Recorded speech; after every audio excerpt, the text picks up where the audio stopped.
A word of prayer, and then I'll introduce our speaker. Let us pray. Most gracious God, we give you thanks for the gift of this day and for the opportunity to gather together to hear about the way that your Spirit is at work in our community through Barrett House. We ask that you would bless our conversation and bless us in the work that you have called us to do. In Jesus' name we pray. Amen. All right, so I'm really excited about this. Our guest today is Eileen Von Pickrell. And she's from Barrett House, and I was explaining downstairs at the first service when I was announcing this. I know that we've had a partnership with Barrett House for a long time.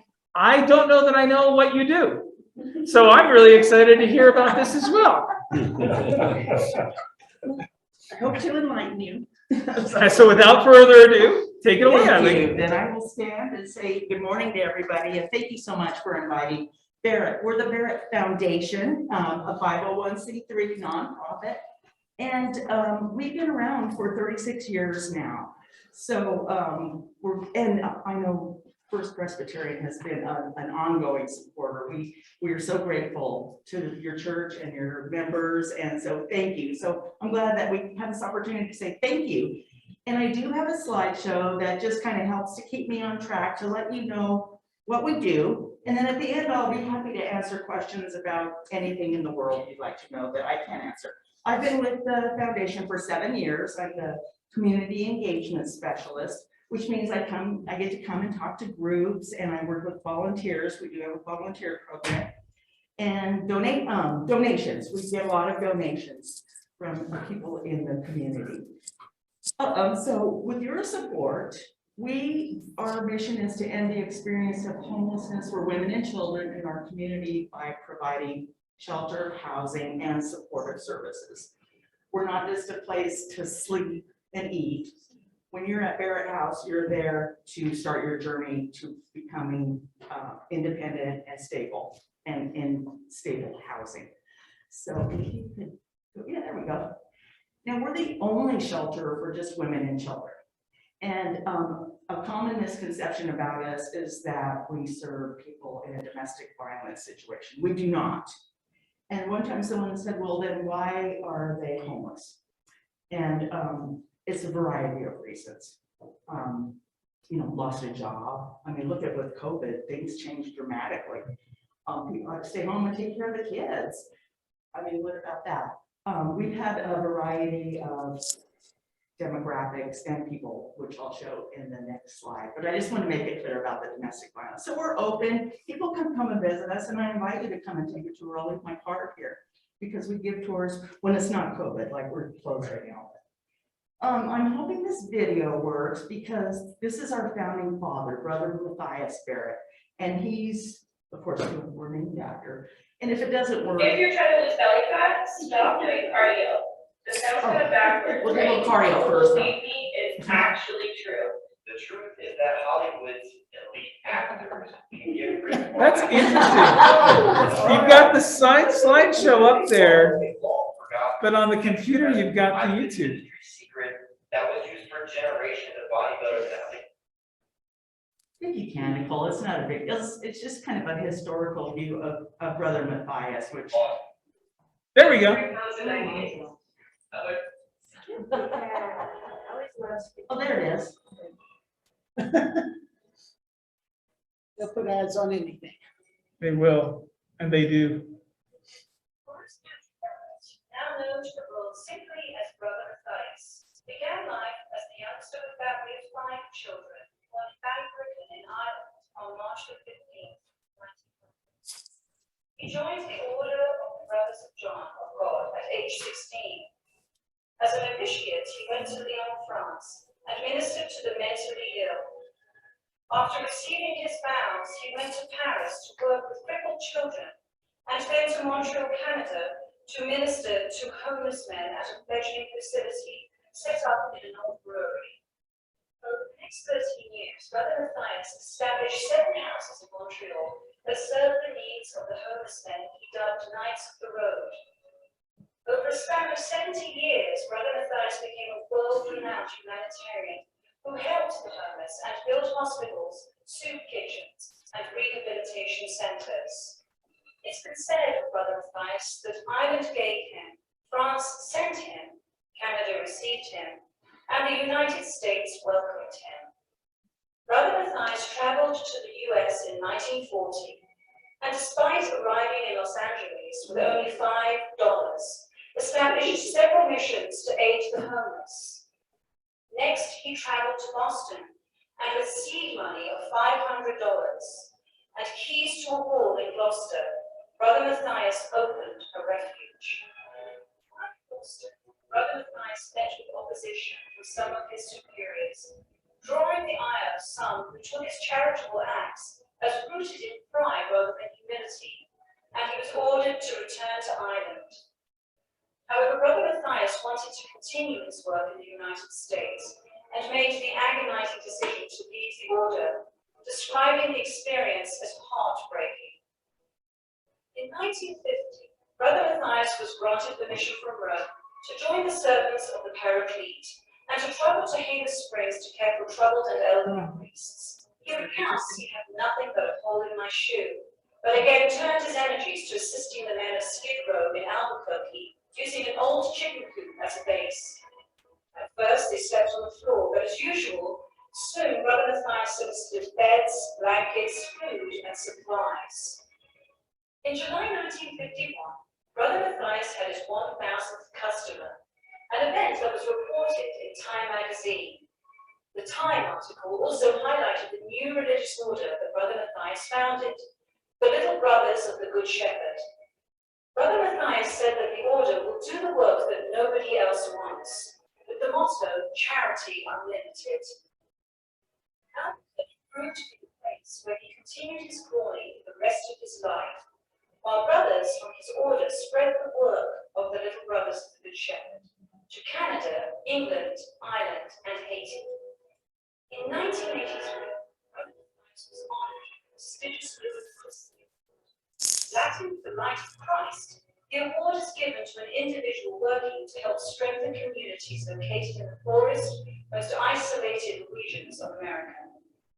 Archbishop Robert Sanchez said of Brother Matthias, "Except perhaps for Mother Teresa of Calcutta, I cannot think of another outstanding churchman in the world who has so totally dedicated his life to assist the poor, the crippled, and the forgotten."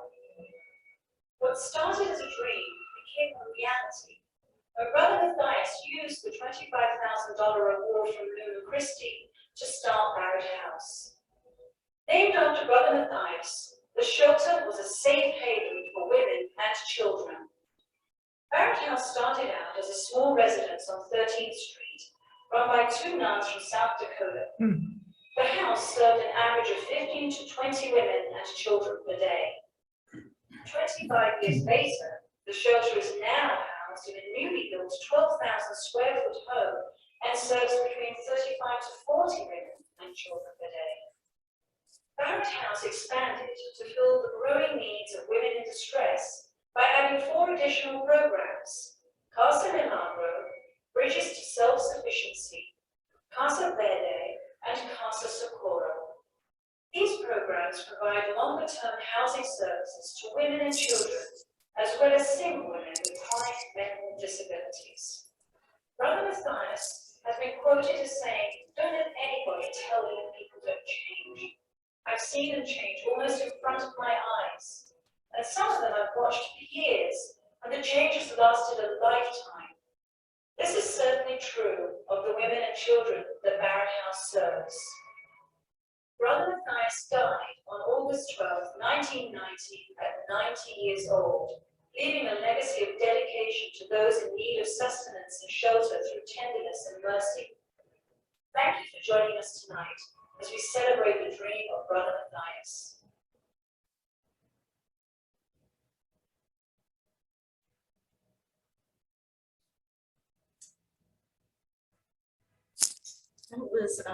That was created by previous administration at the shelter a few years ago, but I think it tells a great story, and certainly his legacy does live on through the shelter and, you know, what we do there. I mean, we love Brother Matthias, and we really want to continue that legacy. But Anyway, here's some of the needs. We were talking about why people become homeless, possibly. I mean, in our community, we know New Mexico is a very poor state. We just know it.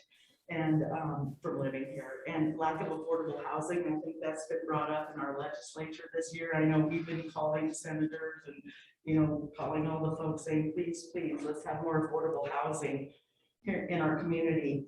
Discussed in the paper this morning. Oh, did it pass? I don't know. But they're still discussing.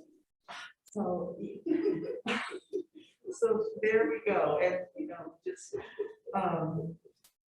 and, you know, access to employer-sponsored benefits. I mean, sometimes the women we serve, they work in a fast food restaurant. I mean, they don't have insurance or, you know, paid leave, things like that. So it's really paycheck to paycheck if they have a paycheck.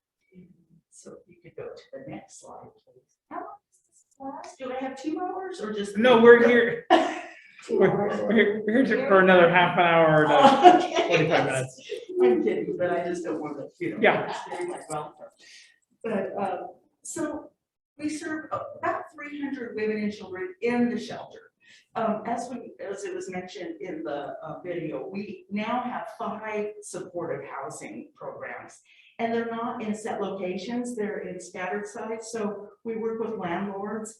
And our programs, we look for apartments, the affordable housing that we talked about.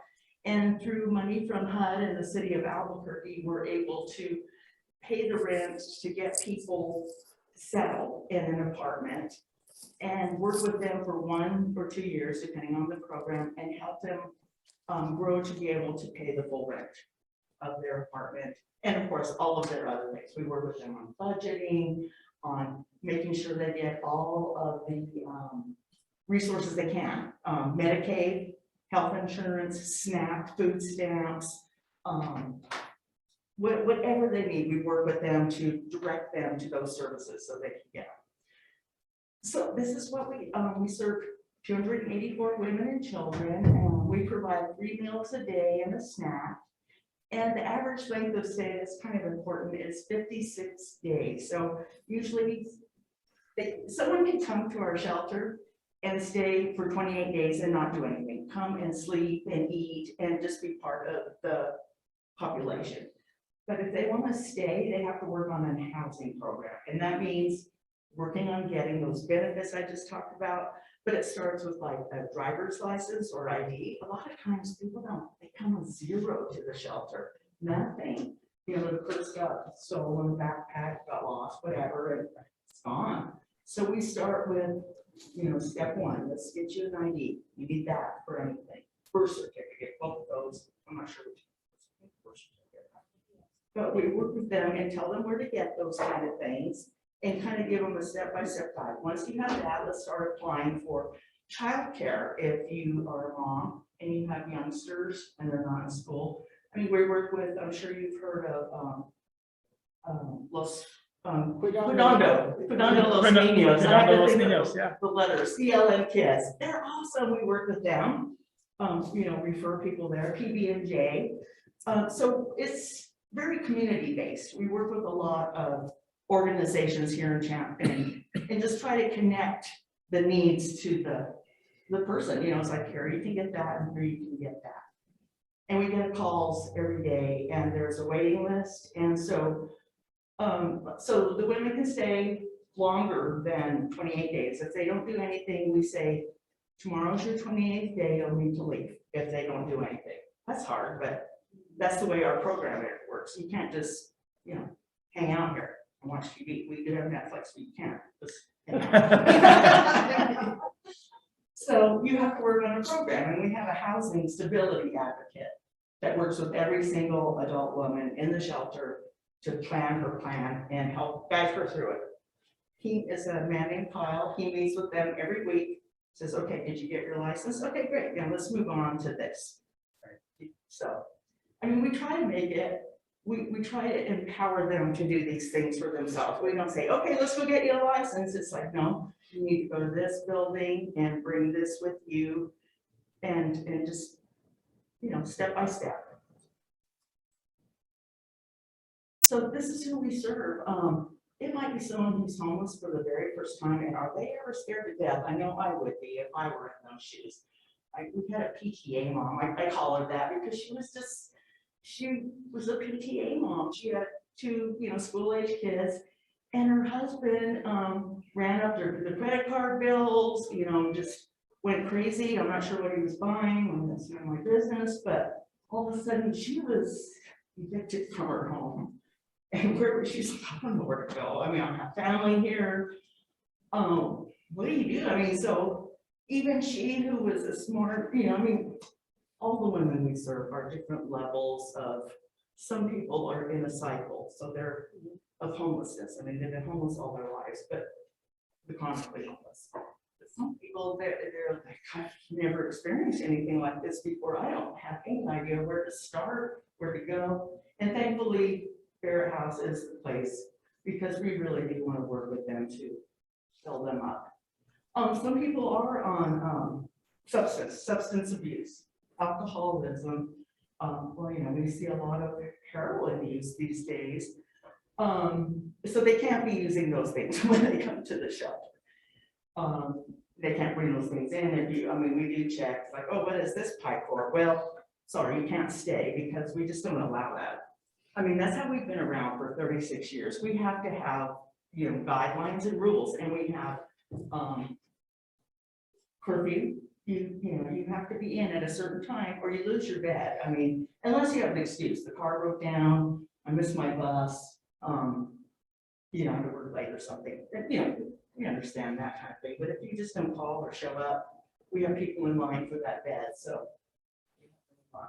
these are the folks, underemployed, that's a big one. Employed, which is great, because oftentimes they don't need to stay as long. People who have a good job, they just need to stay maybe long enough to get, to save money for an apartment, deposit. So this is what we offer. And I mentioned we do give tours, hopefully starting Tuesday, depending on the COVID rates. We just are a little frightened to buy that. I don't want to bring it in the shelter. So I'll leave my card. If you ever want to come for a tour, just so you can see how homey it is.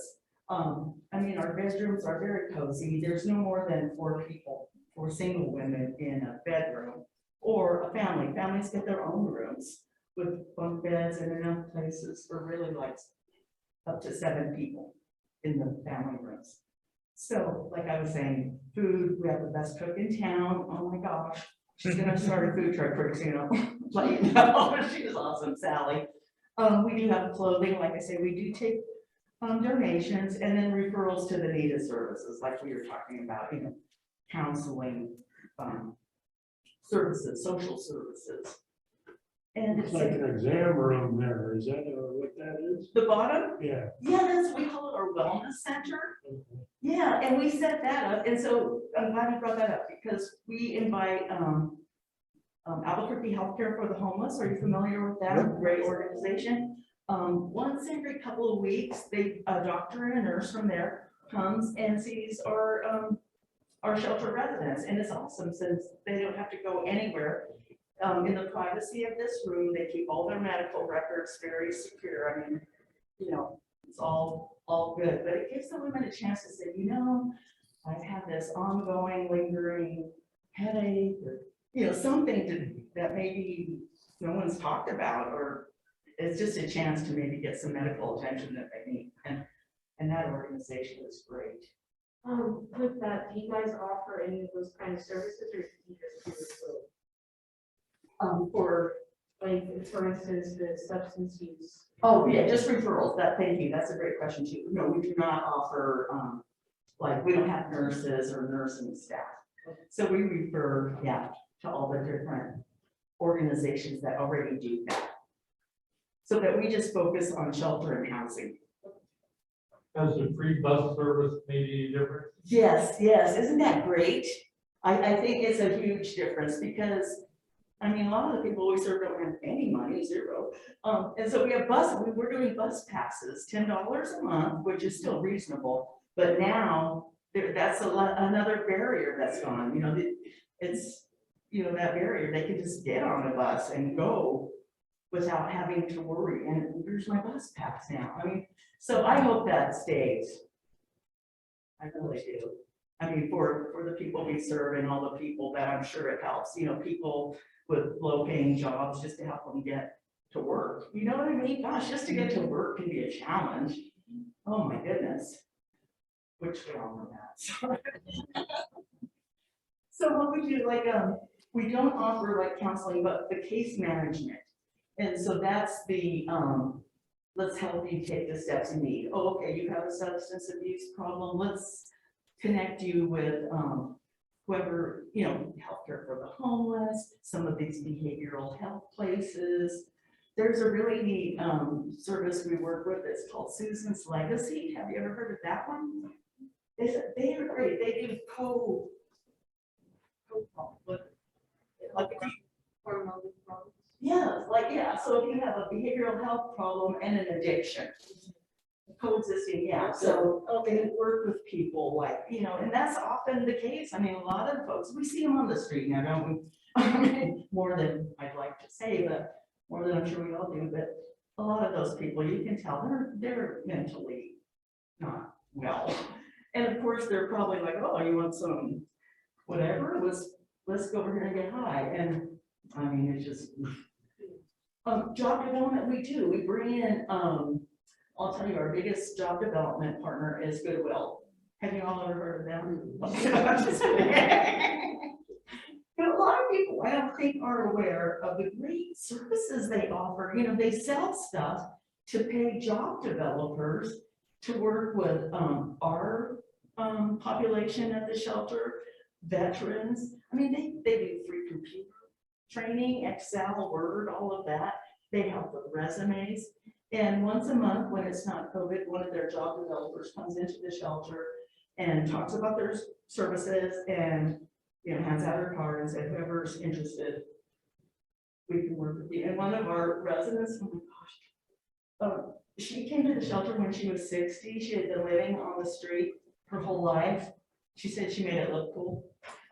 I mean, she said, I made homelessness look cool until it wasn't cool for her anymore. She was 60 and she was starting to hurt and it was starting to get harder to eat. And it was really not, she had a turnaround.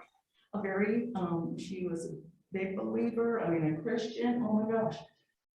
And so somehow she found her way to the Barrett house. What was interesting is because she'd never worked a real job all of her life.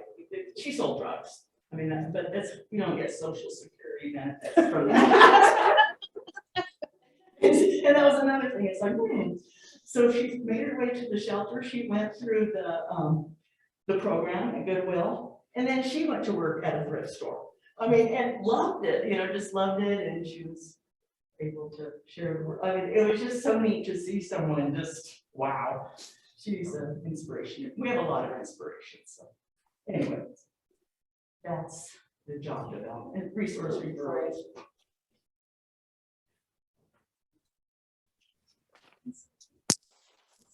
Sure. Yeah. Oh, so we went through that one and, oh, and at the bottom, let me explain that picture. That was kind of cool. People from the community just reach out to us. I'm so lucky. I just answer the phone. And here's Eva from Smith's. I think that was maybe, it was 3 years ago. She's the lady standing up with the white shirt. She's the store manager of the Smiths on Constitution at the time. She was. And she reached out to us and said, for Mother's Day, said, I'd like to do something for your women. Okay, so what she did was pretty amazing. On Mother's Day, we took all the women to Smith's. I think they had like a $50 gift card so they could buy whatever they wanted, you know, like magazines or their favorite snacks or whatever. And then we went into their like break room, and the different people in Smith's with different jobs talked about the job opportunities that they offer there. You know, in the deli and the office, just talking about that. And it was really cool, you know, I mean, and then interestingly enough, one of the women we had served at the shelter, she was now working there at the gas station. So she, you know, the Smith's gas station. So she came and talked, and whenever we have people who are past residents who speak to our residents that are currently there, they just bring so much hope. It's like, if she could do it, I probably can too. I could try at least, and they just make it feasible for them. It's like, yeah, I could overcome this. So that was neat. Miss Smith did that. They did it a couple of years actually, so. What about the children? You get the children to the various schools they had been in previously, if possible? Their parents get to pick, or the mom gets to pick the school. They're all part of the Title I McKinney-Vento Act now. So they do have to go to school. The children are required to go to school. And if they're homeschooled, we want to see, you know, whatever certifications that are there. I mean, because that's super important. And so through our partnership with Title I at APS, we have a wonderful resource teacher who comes and they have, oh my gosh, they do so much. At the beginning of the school year, we get a list of all the kids, even the ones in the housing programs, because they're also super low income or no income. A list, their grade, their gender, and they put together backpacks for it with all the school supplies, you know, for 10th grade, for 6th grade, 2nd grade, and the kids get brand new backpacks to start school with, uniforms if they need them. And then they also were providing after-school tutoring at the shelter, which is really cool. And I'm excited about reading. That was what was neat for me, because our shelter is on the same side, and to see little kids getting involved, you know, engaged in a book. How often do you see that? I mean, it's just neat. Yeah. And then they can keep the book too. So those are the things we do. We have a respite program with Presbyterian Hospital and UNMH where people who are need to leave the hospital but they're homeless have a place they can come to our shelter. They don't have to do the housing program, but I mean, they're not really, they don't, but they have a place to stay, rest, recuperate, and eat. And then those are our housing programs with the various guidelines. Every housing program has a case manager to work with the individuals to help them increase their income so they can afford their apartments and just help them move along and advocate for themselves. I mean, really, a lot of it is that.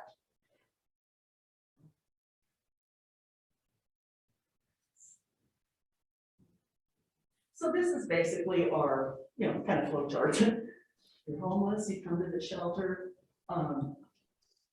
You know, while you're at the shelter, you're getting these kind of, you know, the life skills, people coming in. We have a lot of volunteers who do come in and do like resume writing or help people apply for jobs online, stuff like that. And then the whole goal is stable housing. I mean, that's our whole goal for Barrett House Shelter, is to get people from homelessness into housing. So I hope that answers your question about what we do. Absolutely, And I'm it's open great. to questions, nothing personal. Oh, no, I'm kidding. I mean, funding, we all, oh, there we go. Rare, short-lived, and non-recurrent. I don't know if you noticed that. I mean, I feel like a lot of people we see on the streets, you don't see a lot of moms and children. Do you really? I mean, I don't. I look. There's like, is that a mom and a kid? Or, I mean, I see women, but a lot of times they're not ready for this. Right. You know, it's like, no, I don't want to have to be in that 10. That's just when the party started, you know, I mean, or whatever, or rules, you know, it's like, if you live on the streets, you live by your own rules. You might get cold, but at least no one's telling you what to do. I don't know, that's how I kind of, it's like, so I mean, the people that come to the shelter are those people who really, and a lot of times it's the moms because of the kids. That's my feel. You know, that's just me from my experiences. They want a better life for their children, which is really great. And How long does it take to get into the program? well, there is a waiting list, so it can take 2 or 3 weeks sometimes because we don't know exactly how long someone's going to stay. You know, if they get an apartment and they're ready to move out, that opens up either a bed or a room for a family. And the minute that happens, we're on the phone to the people who have called, they have to call every day. If you want to be on the waiting list, you have to call every single day. And we look at who's been calling the most, who's, you know, children, like, so if we have a family room, then of course we want to find a family to fit into that room. And oftentimes it's the families who get the priority too, because, you know, the children, we look at that. We have a shelter manager who I think is gifted at Jenga, but putting the right people in the spots, you know, and she does a great job of, you know, we do a great job of keeping the shelter full because the need is great. We don't want people out there waiting and have an empty room. It's kind of like a restaurant when you have an empty table and there's a line outside, you know, you just don't like that. But now with COVID, I have to say, we have one family room that has to be, that is like a quarantine room. So that does stay empty until somebody might come in and we're waiting for COVID test results. But that's a great question. How's the tiny home situation made any difference? No, not really, not for us. And I know very little about that, except for that it seems like it's not getting, they're not getting occupied as much as. Unfortunately, the demographic that they're specifically serving are male, usually veteran status or things like that. The demographic that- Right. How many of those do they have? I mean, there's that place up on Zuni, the one place on Yeah. Zuni that I know of. and- That's the only one. Okay, as I understand it, they have, what I've heard, and I don't know. But they have some pretty tough rules, and people come in, they don't, as I understand it, they don't have the counseling and everything that you have. You know, it's not a turnaround program, really. And you've got to clean the place out before you go, right? You can stay overnight, but you got to clean it up and. Right. And the demographic you're talking about, you know, the old hobos, they've always been there, you know, the hobos were there through the Depression, they rode the rails. And they tended to, I think some people tend to enjoy that lifestyle, right? And single males generally, but what you're dealing with is a family, and that's not the people that you saw at the hobo villages, right? So there's a whole spectrum of There is. of the thing. So. I'm kind of intrigued the way you talked about, you know, the partnership that you have with other agencies like Healthcare for the Homeless or Yes. Cuidando los Niños. I'm curious how much conversation takes place between agencies that kind of serve the same population. So like, how much are you in contact with or in conversation with, say, Heading Home or HopeWorks or Family Promise, who are all kind of working with the same population? Yes, and that's a great question. Well, we're all members of the New Mexico Coalition to End Homelessness. Okay, So I think that's our aggregate kind of, I look at it as like a trade association. And they're also the agency that determines who goes into what housing program. oh, okay, So through them, we get the referrals for our Milagro and Socorro. And now what's interesting for us is we are serving them in those housing programs because, you know, at this roommate. So not in the shelter, we won't change that. right.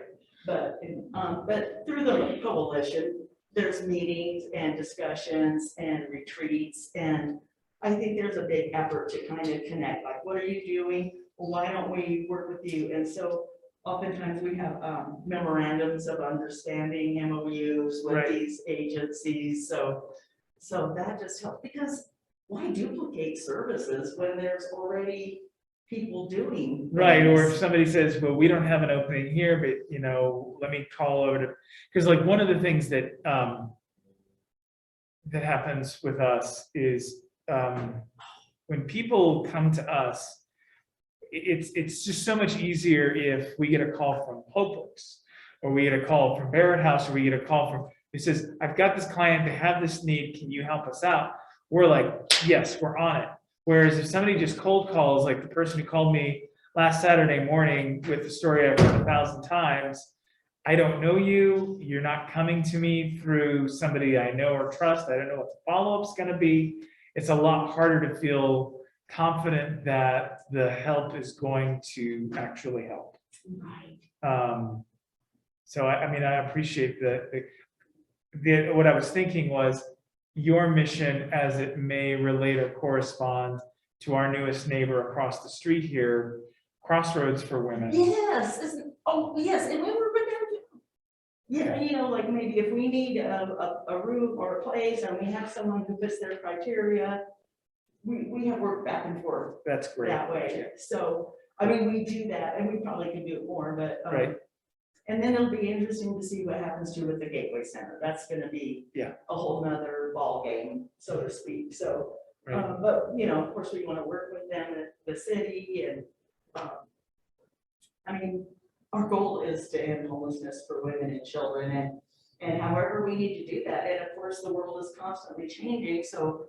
But it seems like that case management piece is really That, important. oh gosh, that is the key. And I finally realized that you need like a mentor, an advocate to help you. And I mean, we take them food boxes, we have things at the shelter. We had a health fair it seemed like the other day in November, where we had the Department of Health giving COVID shots, flu shots, all kinds of resources, the free phone people, they used to call them the Obama phones, but now they're SafeLink, I think is what it is. Okay. Had them there, and we invited all of our housing people and the shelter people, of course, to come and just get free resources because they're still struggling in the housing program, you know, like the little, what are they called, the little homes? I don't think they do have, like you said, it's the case management. Another thing is the restrooms are not part of the union. I don't know, they're separate. I think we have like a communal restroom. To me, that seems a little. Especially during COVID. Yeah. And With especially with families, children. I think that makes it really hard, yeah. Yeah. Right. Yeah, and so like in our family rooms, we have a bathroom for the family room with a bathtub. So, I mean, they're not, you know, Right. it's not a communal thing. We really try to make it cozy, comfortable, private, if you want it to be. I have a couple questions. I'm remote and first of all, Brother Matthias, is that also associated with the fantastic St. Patrick's dinner next month? Oh, the little brothers of the Good Shepherd? Yeah. He founded them too. We're kind of brother-sister agencies. Oh, okay. Yeah, and they're more religion-based, and we're not. We're a 501c3, you know, nonprofit. But we do partner with them. I mean, when they get donations of female products, they bring them over to us. And clothes and things, and they're awesome. We really want to build more partnerships that way because you know, when you have partnerships, there's a synergy. We're all on the same mission. We can come up with, you know, ideas to help people more. But they have, I hope they do the cabbage thing this year, the corned beef and cabbage. That's really cool. Yeah. I was just curious if that was a funding operation for you folks. So, okay. All right. No, we're having a 5K at the end of this month if anyone wants to come. Oh, great. The other thing is my late wife died 19 years ago, and one of your women came over to my home and went through the closet and took all mostly the clothes out. And so I really appreciated that because I had no way how to get them out of the house. So thank you very much. And I assume you only take women's clothes, not men's clothes. Well, men's clothes because of the men in the housing programs, and also because sometimes women prefer men's clothes. You know what I mean? Like this for comfort or just, we're learning that things are changing. So we do take men's clothes, not a ton of them. And then of course we have older boys, you know, I think sometimes I forget, we serve boys up to the age of 18. Okay. Yeah, so I mean, and there can be some big ones. I mean, you know, kids are bigger these days for some reason. Okay. Thank you. Thank you. I just want to thank you all for your support. I feel like I've taken up a lot of time. This is what we wanted. Perfect. Yeah, you can go another 15 minutes if you want. Are there any other questions? I actually need to run, but. No, if anyone has any other questions, I try to answer them. We get funding from everyone, including your wonderful church. Thank you so very much. I just want to add that. I mean, we're grateful for all the support we get, and I think it's a lot due to our longevity. You know, we've been around for a long time, so thankfully people know us and want to help our mission. So that's really great. As part of your mission right now, what is your biggest need? Our biggest need is space. But I mean, how do you deal with that? But I mean, you know, we built that building we're in now, what was it, 2005. And I mean, we're to the brim of just that. But our biggest need is like paper products, cleaning products, that kind of thing. Paper towels are like gold. They really are. I mean, when we're out, just there's a panic level throughout the building.